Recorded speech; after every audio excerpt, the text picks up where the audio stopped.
Isang linggo ang matulong lumipas pero walang pagbabago sa kalagayan ni Melanie. Comatose pa rin to pero magandang balita, okay naman lahat ng vital signs ng kakambal. Ng doktor walang makapagsasabi kung kailan to magigising pero hindi sila nawawalan ng pag-asa. Palagi silang nagdarasal at tumaasang isang araw, makikita na lang nila itong gising na buhat sa matagal na pagkakatulog. Akala ko ba, sabi ni Armando, siya nang bahala magpapunta na magbabantay kay Melanie. Bakit inaabala mo pa rin ang sarili mo, Meredith? Ano, martir pa rin ang peg mo hanggang ngayon? Ana Jonah, nang umagang iyon habang nasa cafe sila. Naghahanda kasi siyang muli para pagpunta sa ospital.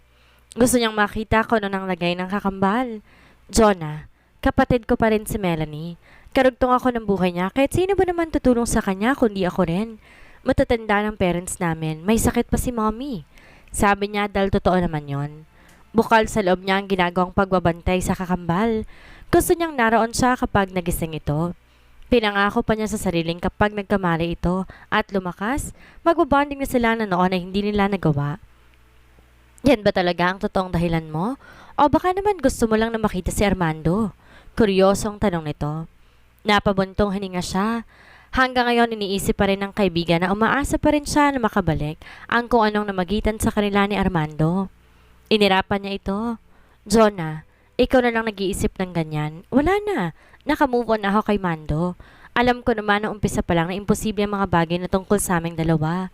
Tugon nga sa kaibigan. Kahit alam niya sa sariling hindi naman totoo yon. Hanggang ngayon kasi hinahanap-hanap pa rin niya ito. Namimiss na niya si Armando. Hinahanap niya ang mga bagay na ginagawa niya noon kasama nito. Kung paano niya ito asikasuhin kahit pa nga madalas, sinusungitan siya nito. Talaga lang ha? Kung sana hindi kita kilala, Meredith Laho. Sasagot pa sana siya nang bigla'y bumukas ang pinto. Niluwa si Jason. Kababata ito na John at matagal na nanliligaw sa kanya. Hi! Flowers for you, Meredith. Saad nito ang ngiti habang iniaabot sa kanyang malaking bouquet ng pink roses na siyang paborito niya.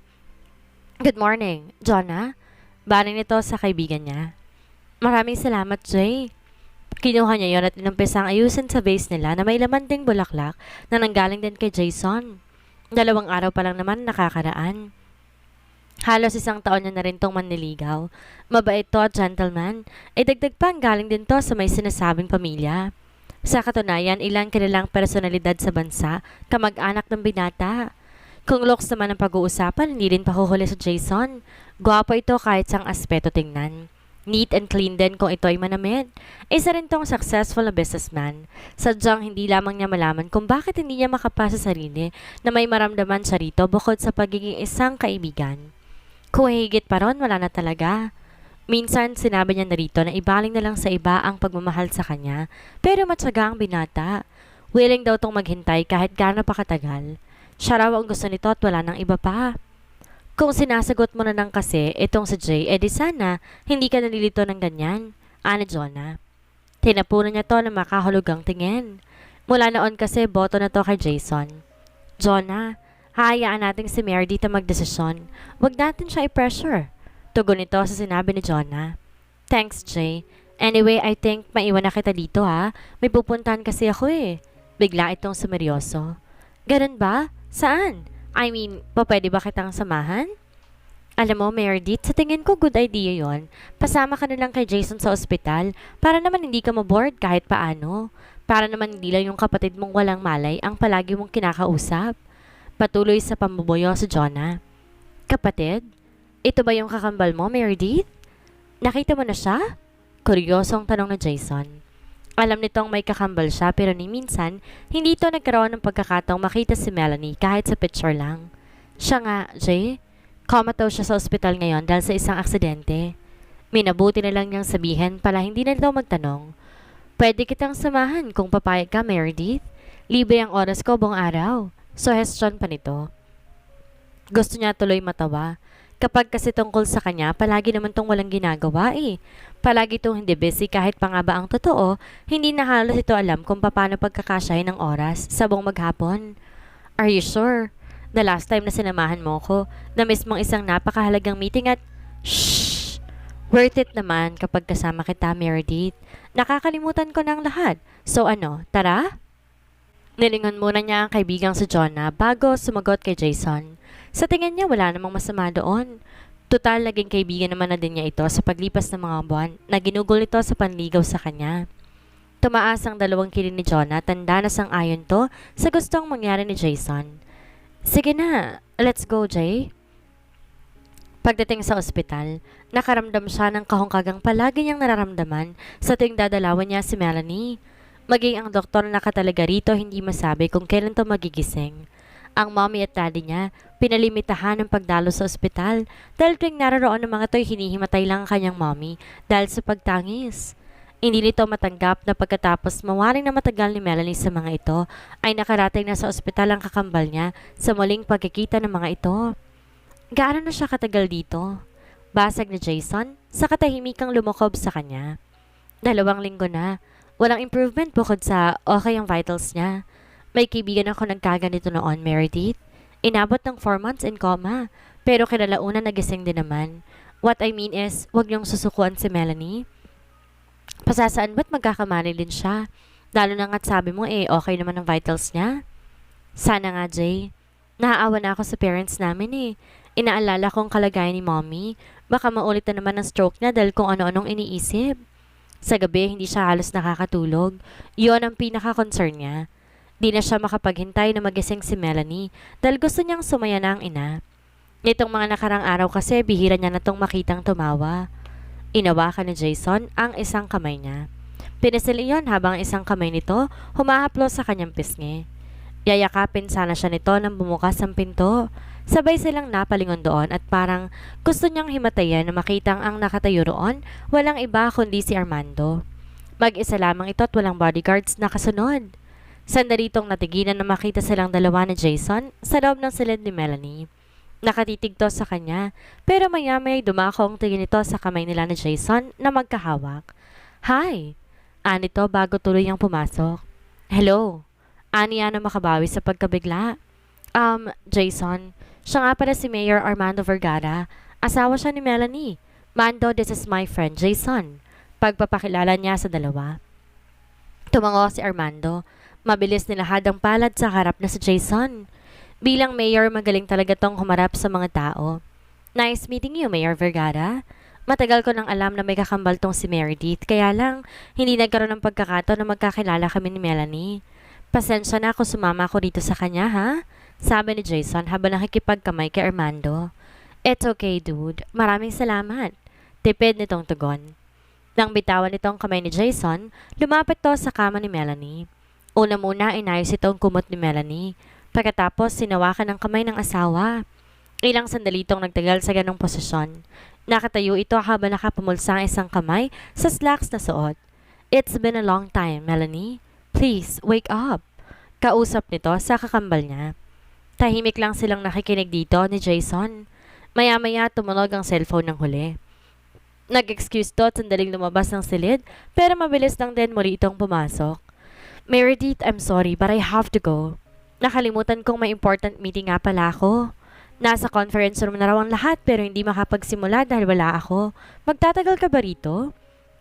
Dadaanan kita after na meeting ko. Hindi niya alam kung matatawa o maiinis siya kay Jason. Palagi kasi nitong nakakalimutan ang mahahalagang bagay na dapat itong gawin dahil sa kanya. Kasasabi lang nito kanina na wala itong gagawin buong araw, pero meron naman pala. Siguro isa yon sa katangian nito na inaayawan niya. Madali itong mawala sa focus. It's okay, Jay. You can go now. Pwede naman ako mag-taxi pa uwi. Tipid siyang nakangiti nang sabihin iyon. Lumapit to sa kanya, tumalik sa kanyang pisngi. Okay, mag-ingat ka. Thanks, mauna na ako pare. Paalam din ito kay Armando. Ingat, salamat sa pagsama kay Meredith. Anito sa blanco ekspresyon. Nang tuluyang mawala sa paningin nila. Si Anthony, namayani ang katahimikan sa loob ng silid. Matagal, isa man sa kanila'y walang gustong magsalita.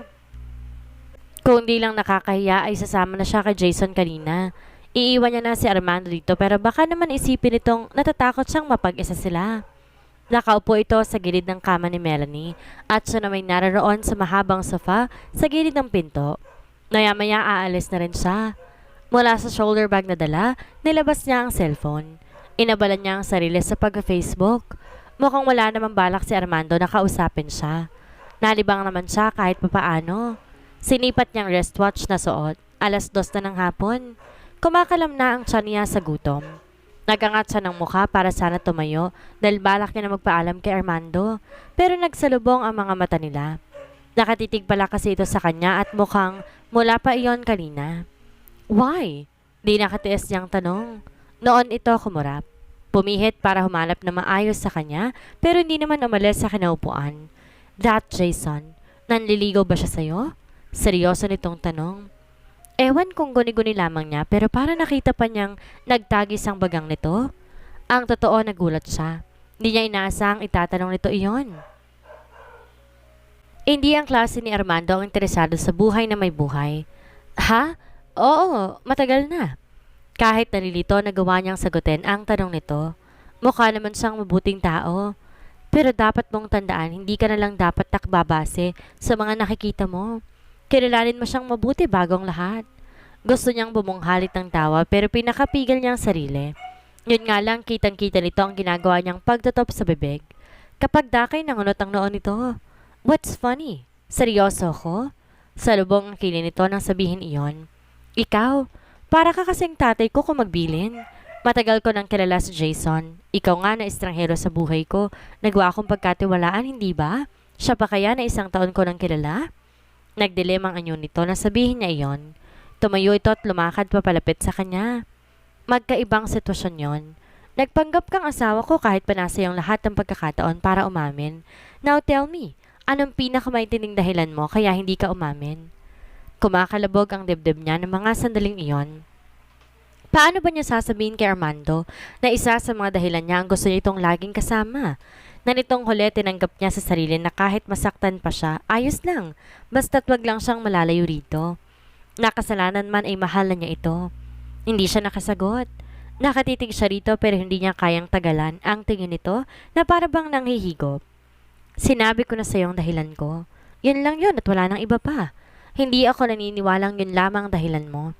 I am sure nalaman mong hindi tumutupad si Melanie sa pangako niyang lapit sa mga magulang mo. Pwedeng-pwede ka mag-back out anytime.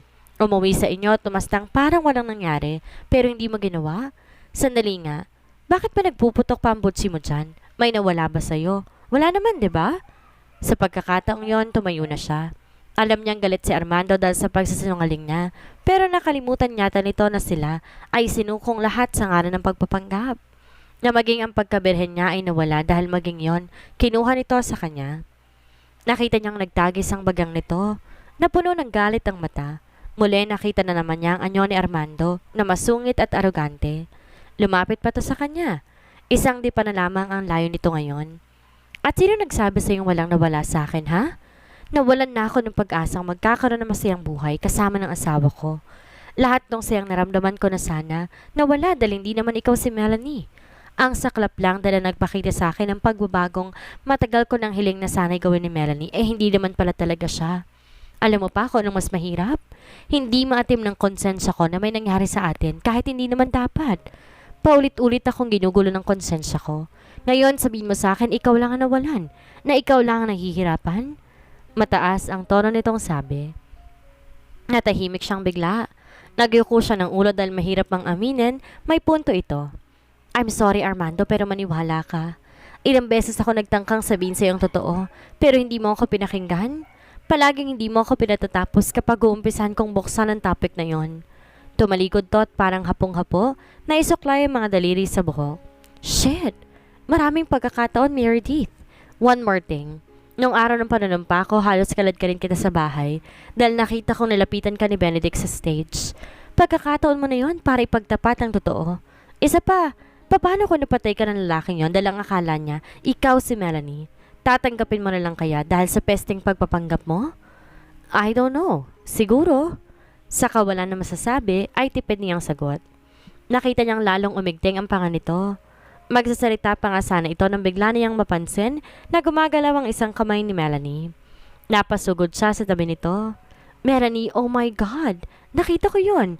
Please igalaw mo ulit yung kamay mo kung narinig mo ko. Nag-umpisang mamasa ang mga mata niya at tuluyang tumulong luha niya na sa wakas. Idilat ni Melanie ng unti-unti ang mga mata. Si Armando nagkukumahog din, napasugod sa kay Melanie. Kaagad hinawakan nito ang kamay ng asawa. Ginagap ito iyon saka dinala sa labi. Kahit wala siyang karapatan, parang gusto niyang masaktan. Si Melanie kahit hirap, pinipilit tingnan sa mga mata si Armando. May gusto kang sabihin sa akin, Melanie? Malambing na tanong ni Armando dito. Malumanay pang tumango si Melanie. Lalabas na muna ako. Aniya dahil baka personal ang pag-uusapan ng mga ito. Naupo siya sa isa sa mga bench na naroon sa gilid ng pinto na silid ni Melanie. Matagal din siya roon. Lihim siyang umusal ng pasasalamat sa Panginoon dahil nagising na ang kakambal. May kalahating oras din yata siyang naglagay doon. Maya-maya'y napatayo siya ng bumukas ng pinto at iluwa si Armando. Nagtaka siya dahil sa halip na masaya ay laglag ang balikat nito. Lulugulugong nilapitan siya. Umupo ito sa tabi niya. She wants to talk to you. Sabi nito habang nakayuko. Nang tingnan niya itong mabuti, may isang patak na luha siyang nakita na lalaglag sa mata ni Armando. May problema ba, Mando? Ayaw niyang ipahalata pero unti-unti na siyang kinakabahan. Just go inside, Meredith. Humarap ito sa kanya. Noon lang niya napansing mapula ang ilong at mata nito. Dali-dali na tumayo siya. Nagmamadaling tinungo ang kwarto ni Melanie. Nakita niya nakatingin to sa kisame. Naupo siya sa tabi nito at hindi pa rin siya nito nililingon. Inawakan lang niya isang kamay nito kaya siya nagawang balingan. Gusto niyang magtaka dahil parang humina ang pakiramdam nito. Parang lumabo rin ang mata. Melanie, nandito na ako. I'm here. Huwag ka mag-alala dahil pupunta na rin ang mommy at daddy. Alam na lang gising ka na at tuwang-tuwa sila, lalo na ang mommy. Miss na miss ka na nila, Melanie. Hindi na sila makapaghintay pa na makita ka. Gusto niyang umiyak ng mga sandaling iyon. Pinigilan lamang niya ang sarili dahil ayaw niyang manghina ang loob ng kakambal kapag nakita siyang ganon. Pero itong umiyak dahil sa mga sinabi niya. Tahimik tong lumuluha habang nakatingin sa kanya. Kahit talatang hirap na gawa nitong abutin ang kanyang kaliwang pisngi. Patawarin mo ako, Meredith. Patawarin niyo ako ni mommy at daddy. Hindi ako naging mabuting anak at kakambal. Ang dami kong naging pagkukulang sa inyo. Ang dami kong kasalanan at sakit ng ulong binigay kina mommy at daddy. Pati ikaw naging miserable ang buhay mo dahil sa akin. Umiling na pinahid niya ang mga luha nito. Maging siya'y naiiyak na rin. No, Melanie. Wala kang kasalanan dahil ginusto ko rin naman ang nangyari. Ang mahalaga ngayon, gising ka na. Magpagaling ka at magpalakas. Lahat ng mga hindi mo nagawa ay gagawin natin na magkasama. Magiging masaya lamang tayo kasi matagal ka nang pinatawad ni mommy at daddy. Mahal na mahal ka namin, Melanie. Lalong bumalong ang mga luha nito pagkatapos niyang sabihin iyon. Mas sinigpitan niyang hawak sa isang kamay nito. Sa sobrang gaga ko, Meredith, tiniis kong mommy. Recently ko lang na-realize na hindi ko dapat ginawa na tiniis sa magulang natin. Shhh! Maitatama mo ang lahat. Paglabas mo rito, babawi ka pa sa kanila. Hindi ko alam kung kaya ko pa yon, Meredith. Gusto ko magpahinga ng totoo, yung hindi dito sa ospital. Na naginip ako, nakakita ko ng mahabang puting hagdan. Gustong gusto kong pumunta roon pero naalala ko, hindi pa nga pala ako nakakahingi ng tawad sa asawa ko, sa iyo at kina mommy. Pagod na ako, Meredith. Luhaan pa rin to kaya hindi niya napigilan na maawa sa kakambal. Hinaplos niya ang pisil nito at pinawi ang mga luhang na malisbis sa mukha ni Melanie. Shhh! Lalakas ka rin. Mamaya itatanong ko sa doktor kung pwede ka nang kumain. Makakabawi ka ng lakas, Melanie. Tutulungan kita. Umiling ito. Ayaw man niyang isipin pero batay sa nakikita niya, hindi okay si Melanie. Nagising man ito'y parang hindi okay ang lahat. Si Armando, Meredith, ikaw nang bahala sa kanya. Gusto kong kapag wala na ako, subukan mong muling bumalik sa buhay niya. I know na mas gusto niya na ikaw ang kasama niya. Ikaw ang mas sa ating dalawa. Kaya alam kong mas kayong bagay, Meredith. Melanie, ano ba yung sinasabi mo? Gagaling ka't magsisimula kay ni Armando ng panibagong buhay? Willing siyang bigyan ka ng second chance. Mabait ang asawa mo, Melanie. Kaya't kung ako sa'yo, magpapalakas ako. Babawi pa kayong dalawa sa isa't isa. Umiiyak siya pero pinipilit niyang ngumili na lamang. Alang-alang sa kakambal. Pagod na ako, Meredith. Pagkasabi nito noon, bumukas ang pinto. Niluwa ang kanilang mga magulang. Umalis siya sa kinaupuan para bigyang daan ng mga ito na makalapit. Pinaupo niyang ina sa pintuan pa lang kanina ay umiiyak na. Melanie, anak, salamat sa Diyos at gising ka na. Anang mommy nila na kaagad tong niyakap. Ganon din ang daddy nila na lumigid sa kabilang panig ng kama. Mom, Dad, patawarin niyo po ako. Narinig pa niyang sabi ni Melanie bago niya pinasyang lumabas ng kwarto. Di niya kaya makita ang mga susunod na sandali. Umupo siya sa upuang kinaupuan niya. Kanina na nasa labas. Wala si Armando doon. Hindi niya alam kung saan ba ito nagpunta. Kalahating oras siyang nasa labas nang bigla na lang marinig niyang malakas sa palahaw ng kanyang ina. Dali-dali siyang pumasok sa silid ni Melanie. Nag-iiyakan ng mga magulang habang yakap ang katawan ng naipakipikit na si Melanie. Lumako ang atensyon niya sa heart rate monitor nito. Flatline. Manila South Cemetery.